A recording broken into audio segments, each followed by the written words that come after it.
Tests, tests, tests.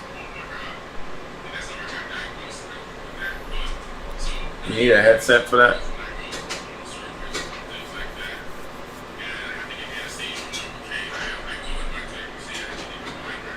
Did you hear me? Huh? You can use my headset if you need recording something. Oh, okay.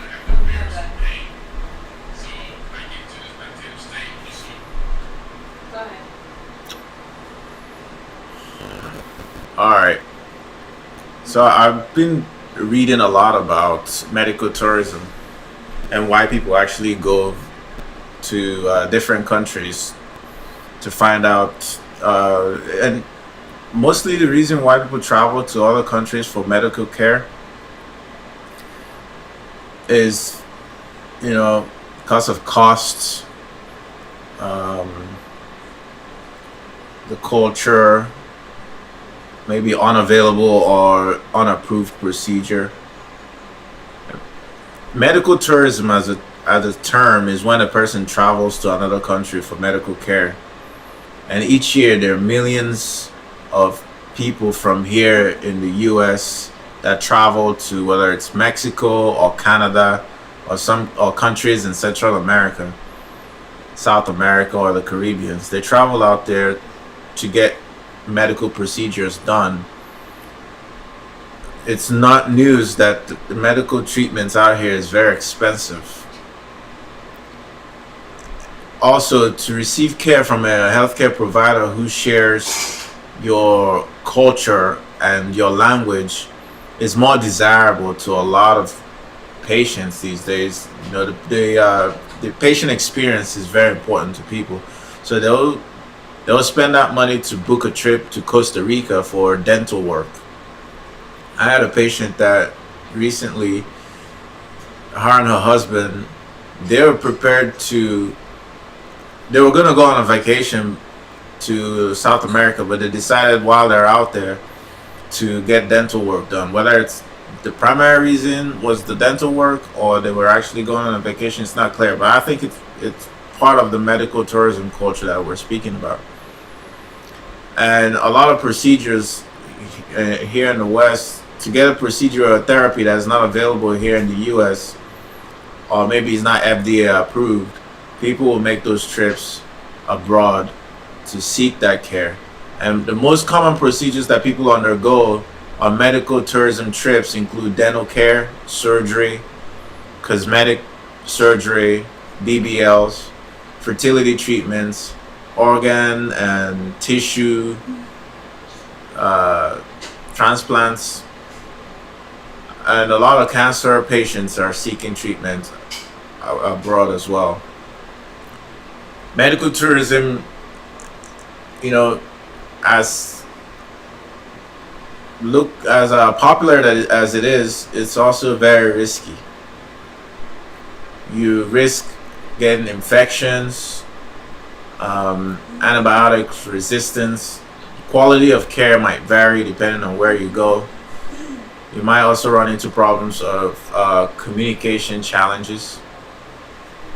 Some people are not comfortable, or they're not good. They're air travel is it's contraindicated for them, and because of high risk conditions like deep vein thrombosis, when people are predisposed to getting blood clots, it's not recommended that they fly, and especially post surgery. When you fly after surgery, you increase your risk of getting blood clots, and so it's recommended that you don't go on those types of trips. But if you get chest or abdominal surgery, it's recommended that you don't travel for at least 10 days to avoid the risk of the changes in atmospheric pressure places on you as a post-surgical patient.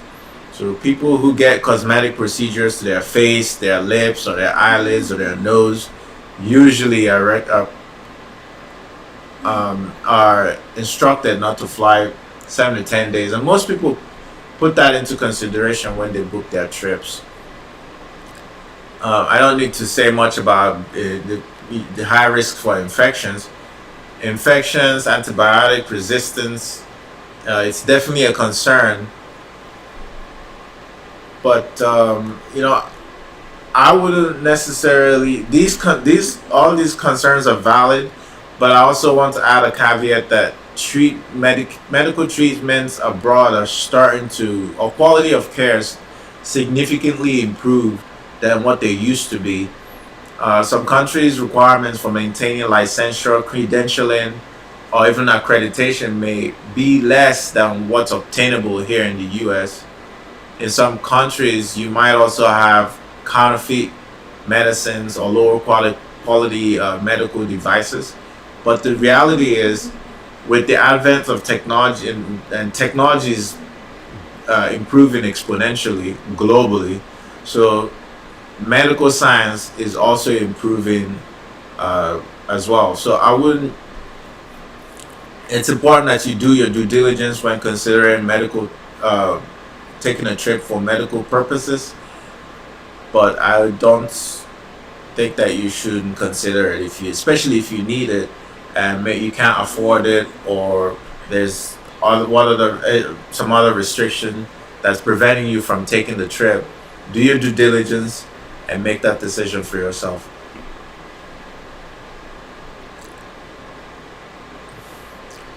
Other ways to reduce the risk of medical tourism, like I mentioned, is to get a pre-travel consult. Also, telehealth has made that a lot easier, where you can, if you're planning to travel to another country for medical care, you can see the healthcare provider or the travel medicine provider at least 4 to 6 weeks before the trip to discuss general information to see if you're a right fit for the type of treatment that you're looking for. You can also discuss general information for healthy travel and learn about specific risks that are associated with the treatment that you're looking for. And the doctor will also go over your health status, the procedure, and the travel before and after the procedure. During the pre-travel consult, you're also going to be talking about travel health insurance, how the treatment's going to be paid for, how much it is. You're going to determine if your health insurance covers medical evacuation, um, as well as you're going to also plan for vacation activities. Don't get it wrong, while you're on the trip, when pre-procedure or even post-procedure, it doesn't hurt to make it a vacation trip, but you want to pay attention to certain activities that are contraindicated, like swimming or taking tours. You want to find out what activities are not permitted after the procedure. Other things to consider are maintaining your health and medical records. You want to bring your copies of your medical records with you, including results of lab tests and any other tests that are done that um, relating to the condition that you're seeking health care for.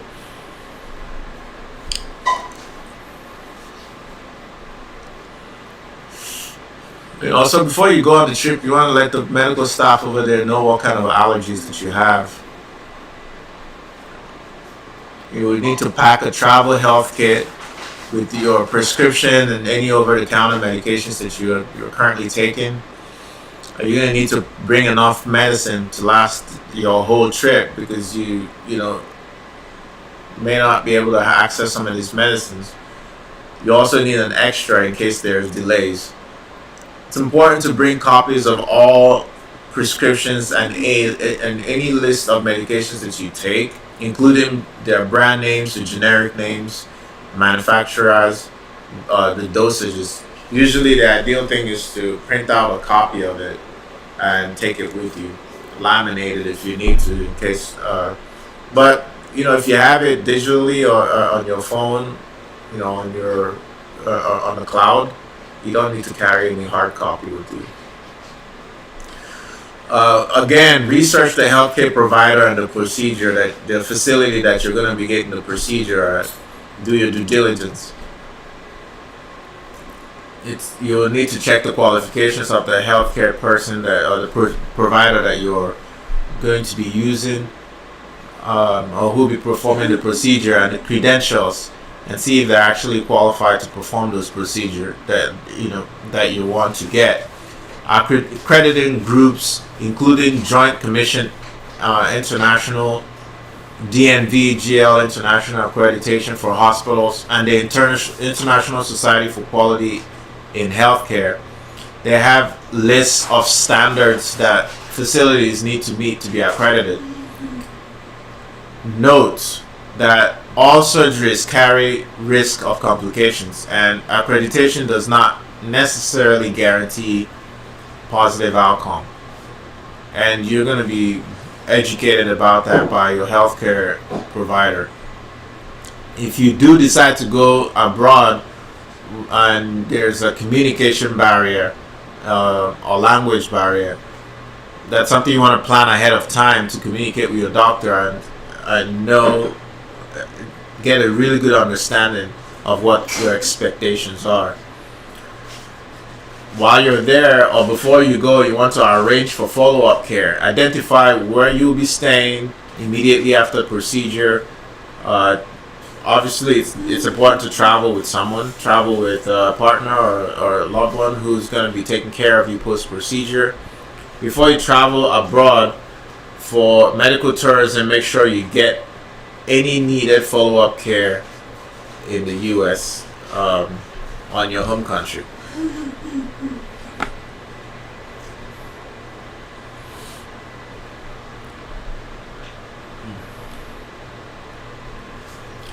Obviously, the coronavirus pandemic had a significant influence on the rise in medical tourism.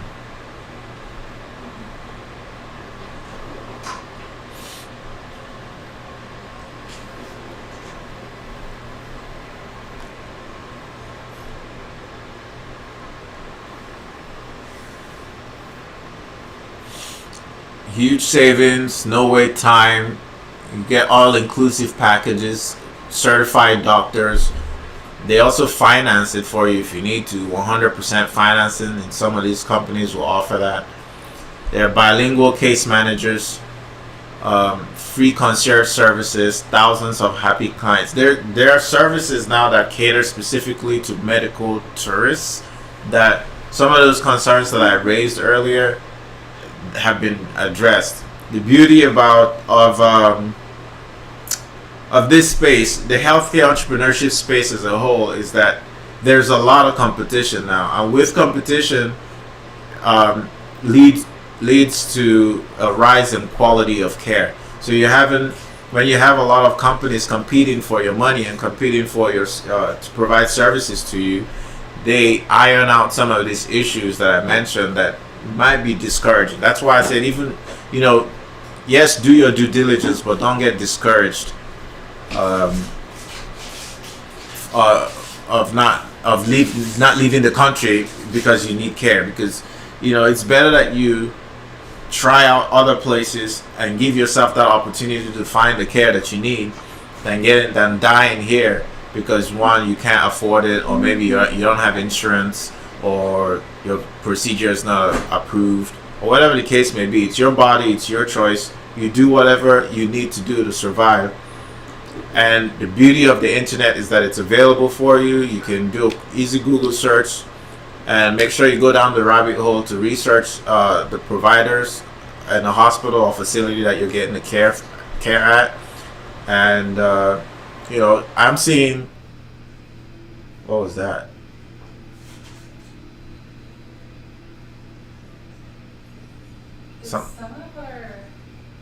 Something shut down. I think like a fuse got triggered.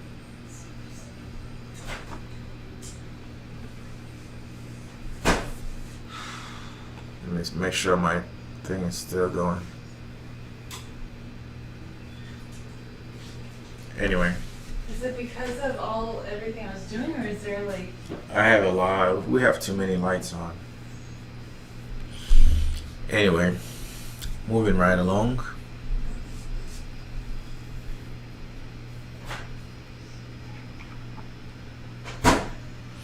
So there's weight loss surgery here for between $3,000 and $8,000. Dental implants from $700 to $1,000. Compared to weight loss surgery, you have in the U.S. here is $15,000, and dental implants will set you back $3,000 to $8,000. So there's a significant savings when you go abroad to get care.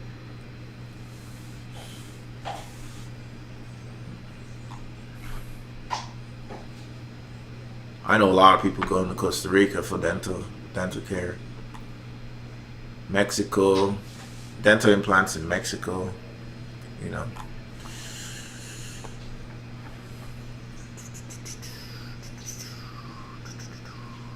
So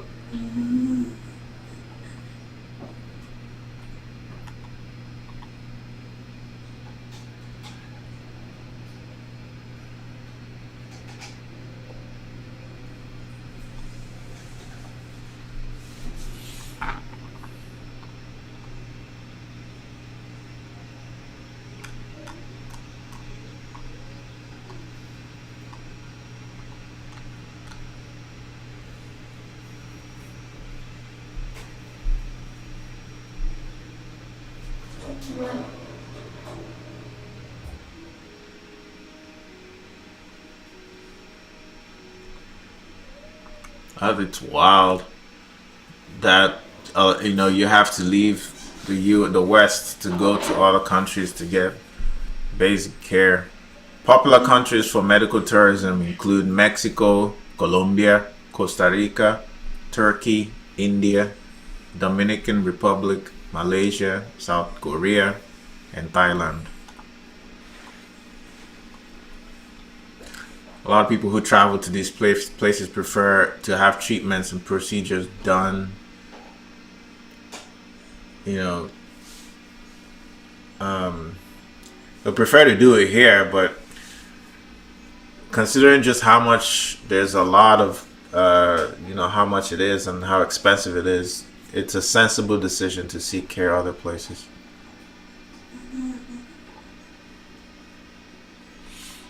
Also considering the fact that a lot of people here are not insured in the US. I don't blame people who seek health care other places. Medication is overpriced here. There are a lot of entrepreneurs and innovators that are looking to solve the problem of cost of medication, but it's not where it needs to be. I know Mark Cuban recently went into that space where he created a company.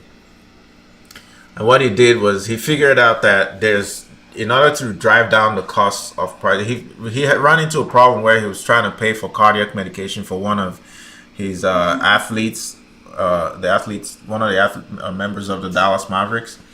And it was just too expensive, these drugs. So he figured out that he could source these medications directly from the manufacturers, and all he needed was a company that was licensed to order from them. So he created an entity and got the necessary license, and now he can get the medications directly from the manufacturer, and he can sell it for a lot cheaper than you would normally get it from your typical pharmacy, which is good. I think some of the medications that he's selling at like 20% discount, 20-30% discount, but I think those prices need to go down even further, and they will with time. With more entrepreneurs jumping into the space, those prices will eventually come down.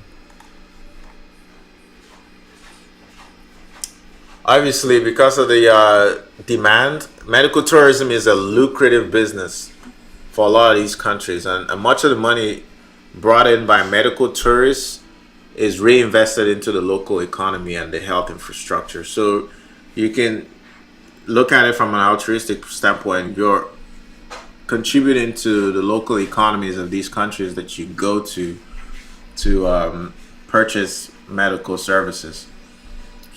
The effect of this is an obvious spa-like luxury or premium service that some of the foreign hospitals will offer to their tourists. And medical tourists that do go to get these services get the opportunity to be pampered and for a fraction of the cost that they would pay over here in the US. Some facilities will offer hospital rooms that are more like hotel suites than your traditional hospital rooms here. You can also get one-on-one private nursing care, which is far more generous than the attention that you get from your local hospital here.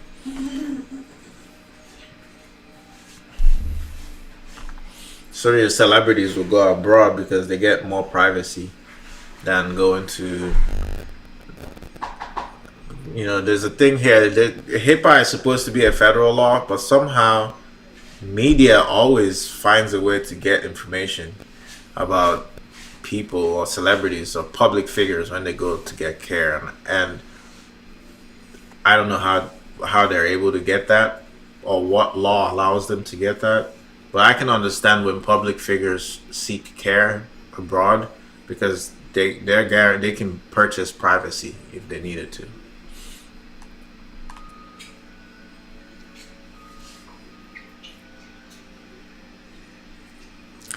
I know that insurance is a big problem here. The relationship between the lawmakers, the big pharma, insurance, and the healthcare facilities, it a lot of times boxes out the patient. And you have these laws and regulations that bypass that, make it typically they're supposed to protect the patient. But you find out that a lot of them are so restrictive that you have so many people that are out there that can't get the care that they need and can't get the medications that they need. So then you start to wonder, who are these laws actually serving if they're meant to protect the patients? And ideally, most patients here would prefer to get the care that they need here locally in the US, but they're having to seek care outside of the country, and they're having to bypass a lot of these rules that are set in place by the government and the insurance company or big pharma or hospitals. For example, a patient may be told that their weight is too low to qualify for a weight loss surgery, but a surgeon in a foreign country may have a completely different standard for who qualifies for that same weight loss surgery. So the patient will qualify overseas, but for the procedure that they wouldn't qualify for here. So I completely understand that. Again, if we're, there are people on two sides of this camp who argue for my body, my choice, and some argue, no, you you don't have full autonomy over your body. Depending on what side of that spectrum that you are, will determine if you are for medical tourism or not. I lean towards your body, your choice. If you can afford it, then by all means go get the care that you need.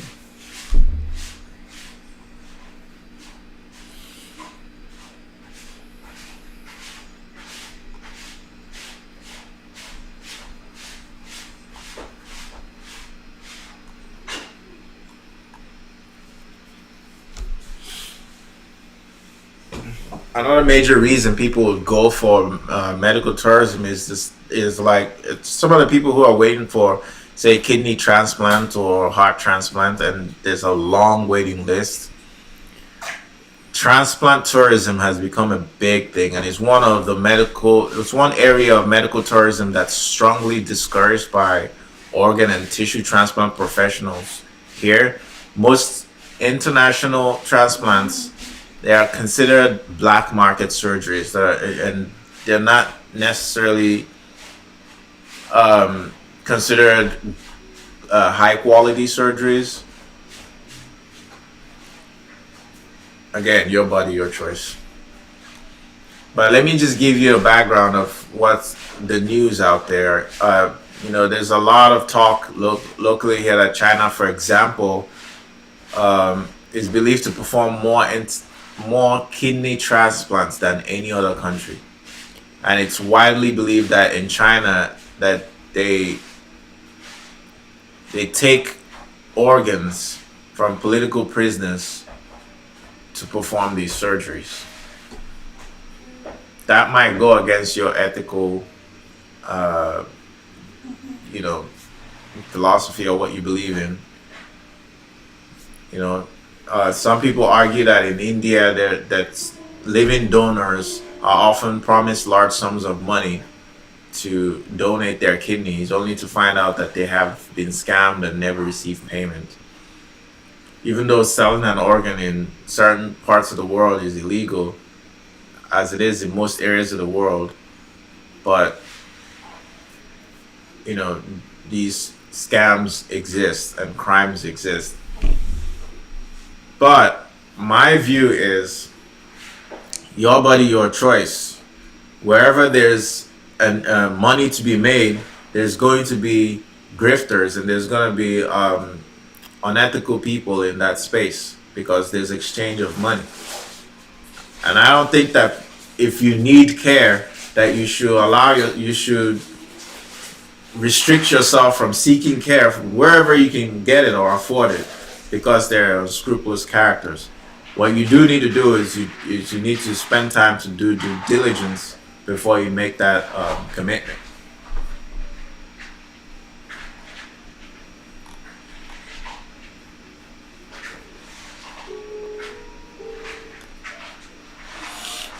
So far we've talked about what medical tourism is, the popular destinations for medical tourism, and why people do it.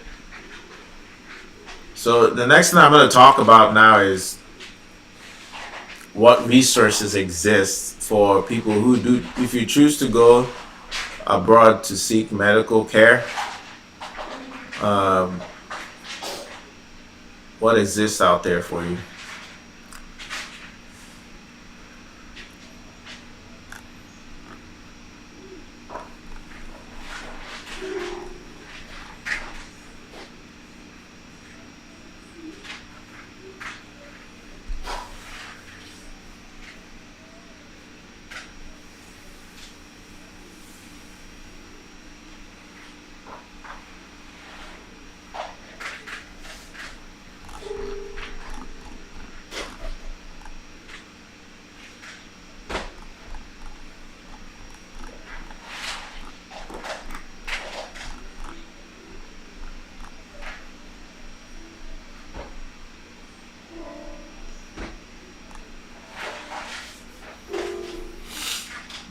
Okay, so just looking at this here,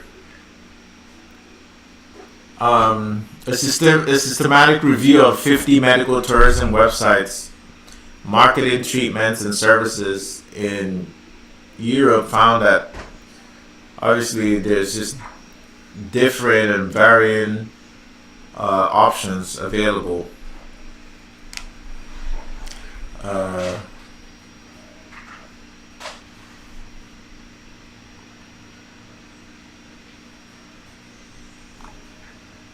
nah, this article is old. This is from 2011. I'm gonna look for something a bit more recent. Can't be reading from 2010. Shh, that's useless.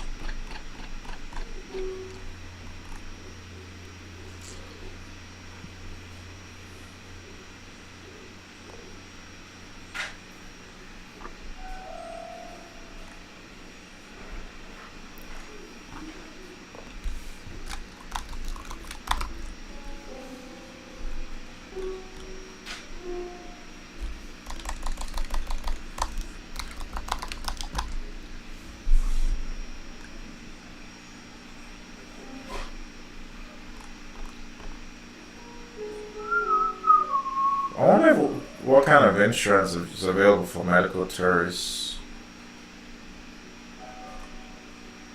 Let's see what we can find.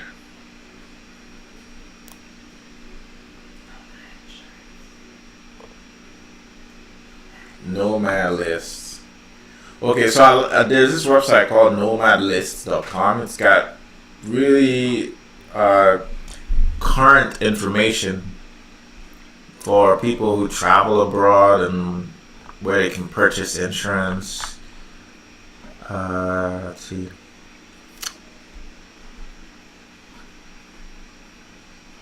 Let's see what we can find here.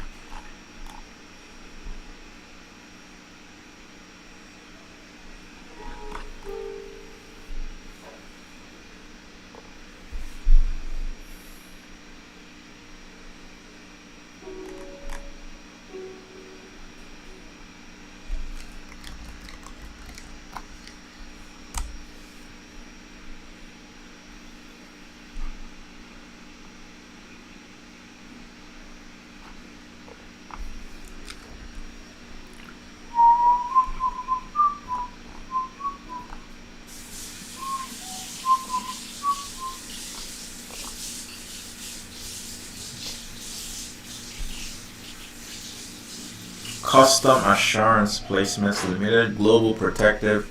So just a simple Google search here pulled up affordable and comprehensive insurance solutions for medical tourists. This is globalprotectivesolutions.com. I'm not affiliate for this company. Just did a simple Google search, and you can look it up yourself, see if it's something that works for you. Medical tourism insurance programs and specialty services provided. Custom assurance. So let's see.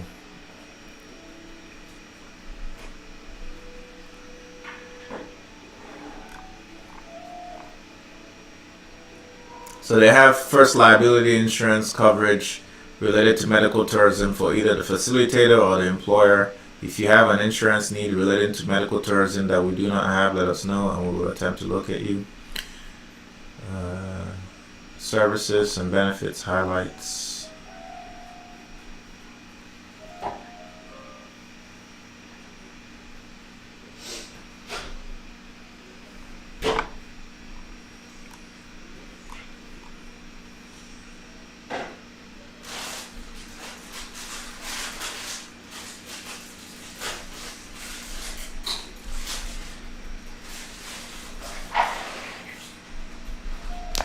So, in addition to travel-related accidents, injury, and illness, they also cover a list of benefits in the event of a medical complication for a period of 180 days after the initial procedure.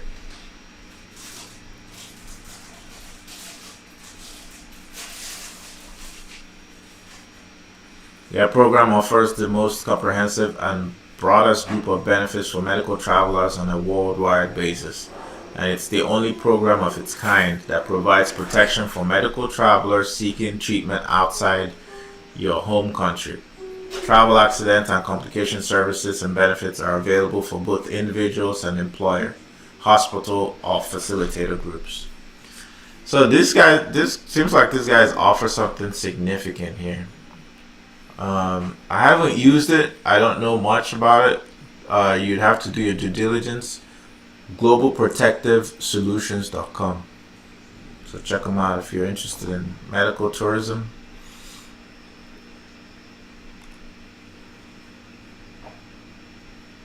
Medical tourism insurance, that is. There's also healthtourism.com. And you can choose the specialty you're interested in, from addiction treatment to aesthetics, non-surgical, anesthesiology, bariatric, bone marrow transplant, cancer treatment, cardiac. And then you can pick the country that you want, and they'll cover you. The American Medical Association agrees that an expanding group of medical insurance companies have consented to bearing at least a portion of the cost of medical tourism. So medical tourism, which was previously the territory of the uninsured and underinsured, is now being covered by Cigna, Aetna, Blue Cross Blue Shield. These companies state that they have either started or are considering pilot programs.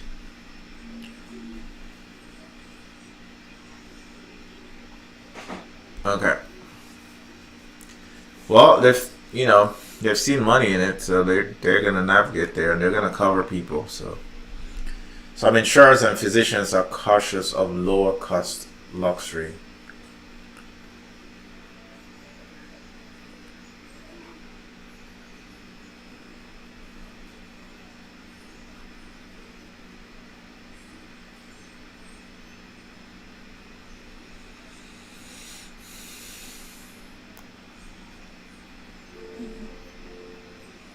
So according to the American Medical Association, they put out a guiding principle in June 11, 2018.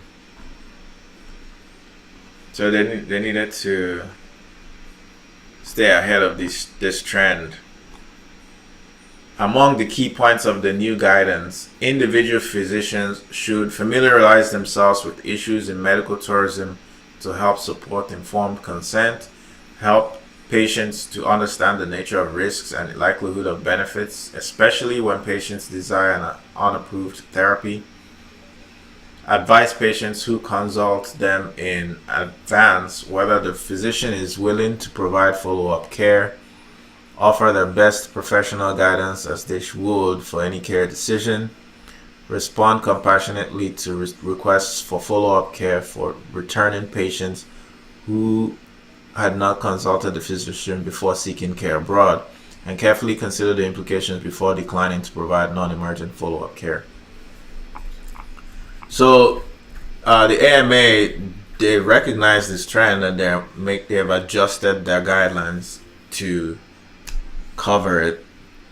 When asked to make right what went wrong as a result of medical travel, physicians can be confronted with the problematic position when they lack vital information to guide follow-up care. So the new ethical policy provides companion guidance to AMA principles from back in 2008 related to medical tourism, which call for all medical care outside of the US to be voluntary. The AMA principles address financial incentives, insurance coverage for care abroad, and the use of international accredited institutions. The principles also urge coordinated follow-up care, a transfer of medical records that adhere to HIPAA requirements, and the tracking of safety and quality data for procedures performed outside the US.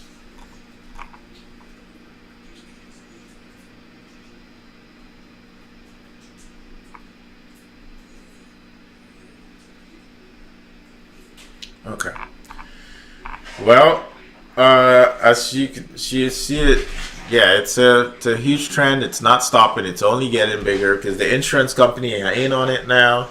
The physicians have released guidance relating to this, to medical tourism.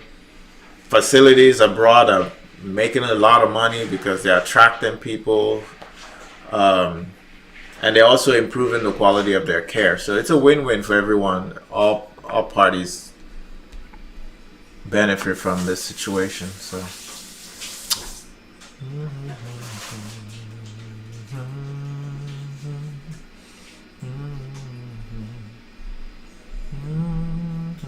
okay, that's it. That's all I'm going to talk about with this particular topic.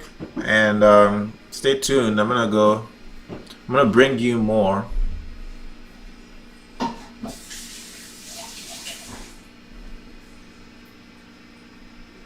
tomorrow. Stay tuned. Subscribe to the channel. Empathy is money. My name is Namdi. It's been a pleasure. See you next time.